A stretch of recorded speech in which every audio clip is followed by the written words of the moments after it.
Hey guys, welcome to another 100% achievement guide, this time for the last Clockwinder. I want to get right into the video, but if this helps, please take a minute to hit the like button and subscribe if you're looking for more achievement guides, Easter eggs, and gameplay videos.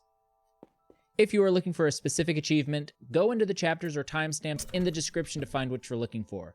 As I am a benevolent and gracious host, let's skip to the hardest to get achievements first and stop wasting time. Recycling Day.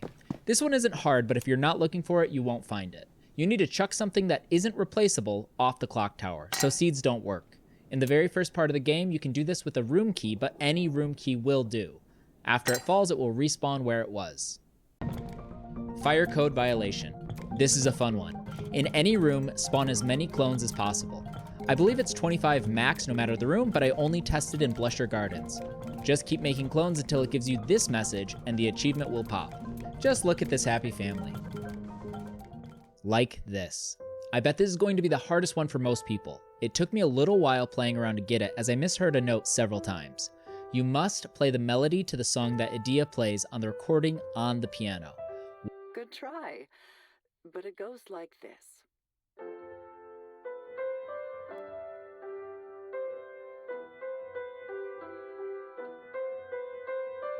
Watch carefully what I press here and in this order. I'm not 100% sure how much of the melody you need, but I believe it's this whole thing, which is about 20 notes.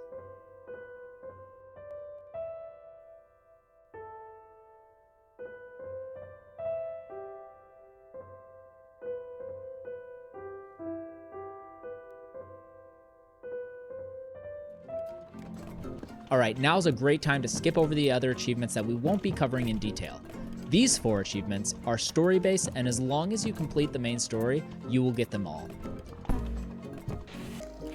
For the infinite seed packs, you need to save up enough gems in each laboratory room to unlock the infinite seed packs of each fruit, except the Dewshot, which doesn't have a laboratory. If you don't have super efficient clones, just help them out manually and save up. Worst case scenario, it takes you a little bit longer, but my challenge guides coming up should help with that. Alright, there are a lot of challenges in this game, but I want to start off with a cheeky cheese you can do for all of the gem rooms. If you grab gems manually, you can pile a bunch up on top of the medicine dispensers or on top of the edges of the input basket. Then get your clones running as efficiently as possible, and once they have peaked, dump in all those gems as quickly as possible. You will spike your throughput efficiency for a moment, which will get you to the goal.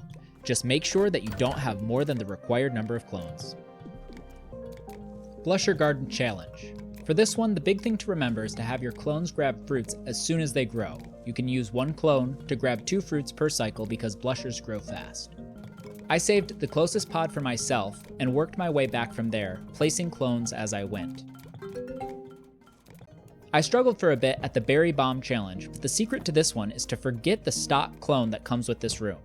Place a clone next to him instead, and have that clone grab the fruit from his hand and chuck it over the bookshelf as consistently as possible. Then grab the second fruit that grows and do the same. If you don't grab the fruit from his hand, then he will grab the growing fruit, which will reset its cycle. I used a 4 timer on this one, but I think a 2 would work way better.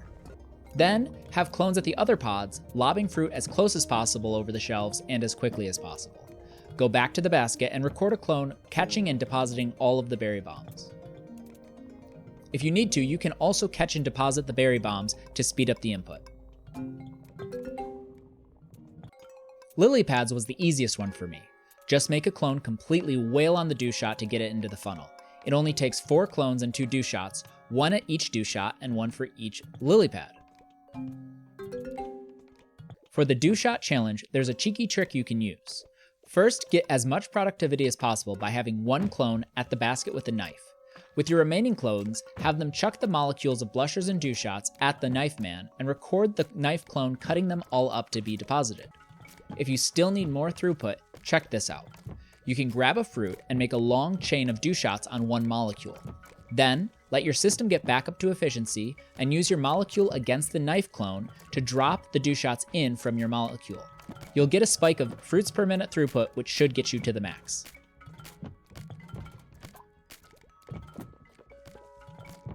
The only tricky part about Badgertails is the fact that there's only 1 knife. Solve this by having one knife clone in the middle of the first 4 pods who cuts 4 fruits around him in a circle.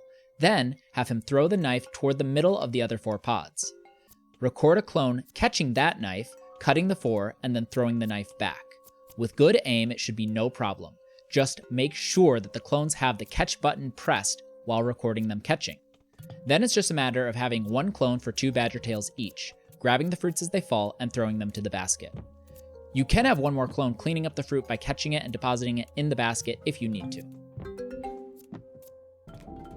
Luftapples was the hardest one for sure. The easiest input that you can use is the highest one up, but it can get backed up, ruining your throughput. Because of that, I only had the farthest clone gently push both of its Luftapples to float to that input. The next 2 pods to that clone, I had another clone pushing 2 Luftapples to the input opposite of him. Just make sure that they end up near the edge of the platform. Then I went up to that platform to make a cleanup clone, which took some doing, but it worked a treat. He knocked the Luftapples into that input. Then I had a clone at the pod closest to the main console who knocked a Luftapple off its stem and spiked it straight down toward the input below.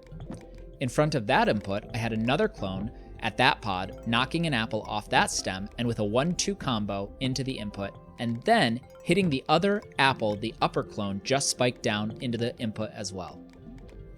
Finally, I had 2 more clones driving apples at the input on screen.